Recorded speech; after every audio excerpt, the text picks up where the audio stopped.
Assalamualaikum warahmatullahi wabarakatuh. Hari ini hari Jumat 18 Januari 2022, kita berkesempatan dan saya juga merasa bangga sekali bisa berkesempatan bincang-bincang dengan rekan saya dan sahabat saya yang kebetulan saat ini sedang bersama-sama, yaitu Dr. Herman Kadir, Sarjana Hukum, Magister Hukum, ya kan? Jadi hari ini karena kebetulan pada siang tadi di Pengadilan Negeri Jakarta Selatan ada vonis hakim terhadap kasus kita menyebutnya unlawful killing, ya, suatu pembunuhan kepada 6 laskar FPI, di mana yang disidangkan adalah 2 aparat polisi terpidana, ya, begitu. Tapi faktanya siang tadi Pak Herman, itu putusan vonis hakim itu membebaskan, ya kan? Padahal sebelumnya kedua terdakwa ini didakwakan, ya, pasal 338 juntonya pasal 55 ayat 1 itu jelas di situ unsurnya adalah perbuatan melakukan pembunuhan, Pak Herman, begitu. Dan faktanya keputusan hakim atau vonis tadi siang itu di Pengadilan Jakarta Selatan, mereka berdua itu dibebaskan, Pak Herman. Nah, ini tentu menimbulkan polemik, ya, di antara ahli hukum dan masyarakat pencari keadilan, dirasa sangat tidak adil putusan ini. Bagaimana pendapat Pak Herman dalam hal ini, gitu? Di dalam Operma itu diatur dalam KUHP pasal 48 KUHP.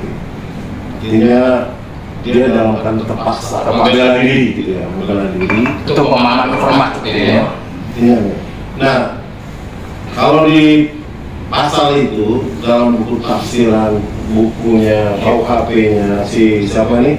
Saya baca ini kita mengenal pidana ini sangat jelas sekali, ya, bahwa R. Susilo, Pak R. Susilo ini di dalam tafsiran itu operma itu artinya seseorang terpaksa, umpamanya dia main ke laut, di laut itu ada 2 perahu, ya, ada satu kayu yang dia berdua. Nah, sementara kapasitasnya itu hanya untuk muat 1 orang. 1 orang artinya seseorang mulai membunuh ini satu. Jadi dibuang orang itu mati, dia menyelamatkan diri. Secara hukum itu dibolehkan. Dibolehkan. Nah, kalau memang kondisi objektif peristiwa pidananya seperti ini, Sangat terpaksa sekali. terpaksa sekali. Nah, yang kedua, menurut R. Susilo itu dalam undang pidana itu operma terpaksa membela diri itu apabila dia sudah terpojok. Nah, di dalam rumah, umpamanya di dalam rumah dia terpojok dan buntu, tidak bisa lagi, tidak bisa berbuat apa-apa, tidak bisa berbuat apa lagi kecuali membunuh. Daripada terbunuh lebih membunuh, karena ada serangan. Iya, ada serangan, ya, terbunuh baru bisa. Tapi ada upaya berteriak. Ya, jadi gitu, udah gitulah istilahnya gitu. Di dalam buku R. Susilo itu begitu, ya, KUHP R. Susilo itu begitu, ditafsirkan seperti itu. Iya. Tidak bisa dipidana orang itu. Atau dia rumah itu kebakar, untuk menyelamatkan dia dipecahin kaca rumah orang itu, iya, ya kan, rumah pecah, sehingga dia tidak bisa dipidana karena menghancurkan, merusak barang-barang orang itu. Pasal perusakan, nggak bisa. Okay. Nah, inilah yang dimaksud dengan operma kalau menurut penulis buku R. Susilo. Artinya beliau ini ahli hukum pidana, kan, artinya tafsiran pidana itu seperti itu. Nah, kalau kita lihat dari pembunuhan di KM 50 terhadap lakas RP yang 6 orang ini, ya, betul. Apakah yang jadi pertanyaan, apakah posisi penembak ini seperti itu, gitu loh? Iya. Apakah seperti itu, gitu loh? Nah, kalau dar nggak ada, itu bukan operma namanya. Pihak apa? Iya, yang menembak itu bukan operma. Nggak bisa itu keliru besar tuh. Hakimnya keliru, jaksanya juga keliru itu. Jadi itu operma itu seperti itu. Saya meragukan vonis ini. Iya. Kalau tidak ada apa-apanya gitu, sangat meragukan. Sangat mengusik rasa keadilan. Iya, mesti rasa keadilan dan ini pasti ada apa-apanya. Ya, kalau istilah TAP MPR itu KKN, korupsi dan nepotisme. Karena korban jelas Pak. Jelas. 6 orang mati. Nggak mungkin ini. Nggak mungkin bisa vonis seperti ini. Korbannya mati semua kok. Ya, ini berarti ada lobby-lobby politik, ada begitu. kekuasaan, ada apa macam-macam lah. Ya kalau saya lihat ya itu Seperti itu. tidak pure, murni penegakan hukum. Jadi sekarang ini memang di era sekarang, era Jokowi ini memegang kekuasaan ini sudah tercabik-cabik hukum ini, sudah tidak jelas penegakan hukum ini. Saya bukan membanggakan zaman SBY penegakan hukum. SBY itu jangankan Jauh lebih. ini anak buahnya sendiri dihukum, silakan hukum mereka. Kalau dia korupsi kan gitu. Kalau kita ini waduh mengerikan. Apa ini ada karena ada unsur aparatur di pihak kepolisian sehingga seolah-olah hukum tidak berpihak atau terlalu berpihak kepada Hukum rezim jelas atau di sini bagaimana? berpihak pada kekuasaan. Jelas sekali gitu. Ini berpihak kepada kekuasaan. Polisi ini berpihak pada kekuasaan. Tidak murni penegakan hukum.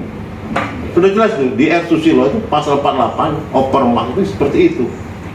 Kau boleh membunuh orang ya gitu tadi. Contoh kasusnya di laut ya. Kayu itu hanya untuk satu orang. Kau berdua, yang satunya boleh kau bunuh.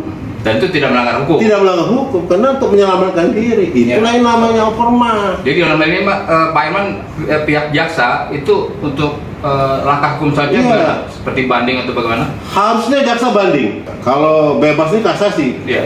Oh kalau betul, bebas kasasi. Bebas kasasi jantung. Oke. Nggak bisa, nggak ada. Ini jelas untuk pidananya.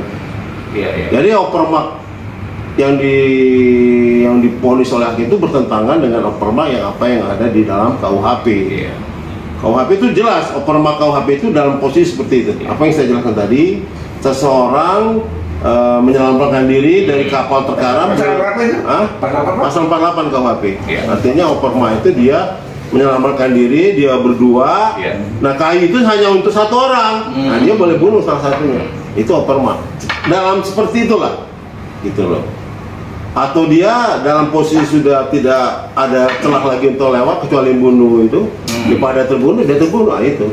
Jadi kontroversi sekali, padahal korbannya dari pihak Laskar itu namanya mati, sementara yang 2 orang apart ini sehat-sehat aja, baik-baik aja. Iya. Ya, Jangan banyak. mungkin itu aja dari saya.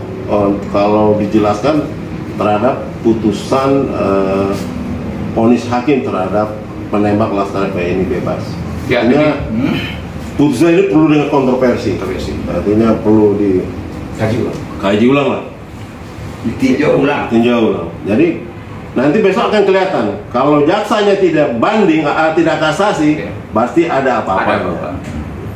Ya, demikian para sahabat bincang-bincang saya dengan Dr. Herman Kadir tentang vonis hakim siang tadi di Pengadilan Jakarta Selatan tentang kasus katakanlah penembakan begitu terhadap 6 laskar FPI yang faktanya divonis bebas oleh pihak majelis hakim.